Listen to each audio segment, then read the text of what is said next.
Allaha xatir olunan işdə belə təmənna, nəysə bir narazılıq yoxdur. Yəni məmnunsan, olsun da olsun, tək ki Allahım razı olsun. Amma dözümdə qarşı tərəf, orada qohum da var, onun içində qonşu da var, qonşu nə deyəcək, qohumlar nə deyəcək, nə bilim evladlar nə deyəcək və s. və ilaxır. Bunlar var da var, Allah da yoxdur. İkinci də plana salınır Allah. Səbirdə isə birinci Allah gəlir. Ona görə də məmnunluq var, məmnuniyyət var. Biz məsələn xanım Zeynəb Salamullah əleyhə var, Peyğəmbər salavatlahın nəvəsi idi, İmam Hüseynin bacısıydı.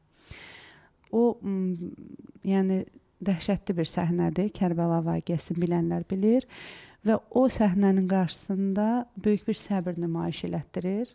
Və nə deyir? Deyir, mən orada Kərbəlada gözəllikdən başqa bir şey görmədim.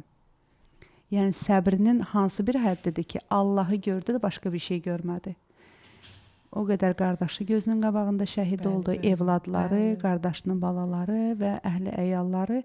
Amma o nə deyir? Bunun qarşılığında deyir, mən orada gözəllikdən başqa bir şey görmədim.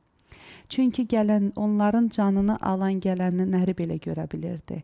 Onlar kimin yanında artıq rızqdan, Allahın rızqından istifadə eləyəcəkdilər, onu belə görürdü. Amma eyni zamanda da və təvasa bil haqq var idi orada. Haqqı çatdırırdı. Belə deyil idi ki, belə deyək də, məyuscasına artıq başımıza gəldi də qəbullandıq deyil. Hər addım başı olanları və olayları çatdırırdı insanlara. Burada hər ikisini icra eləyirdi. Və təvasav bil haqq və təvasav bis sabr. Nəyə görə? Çünki hətta o gündə, o gecədə, o gecə namazını belə vada verməmişdi.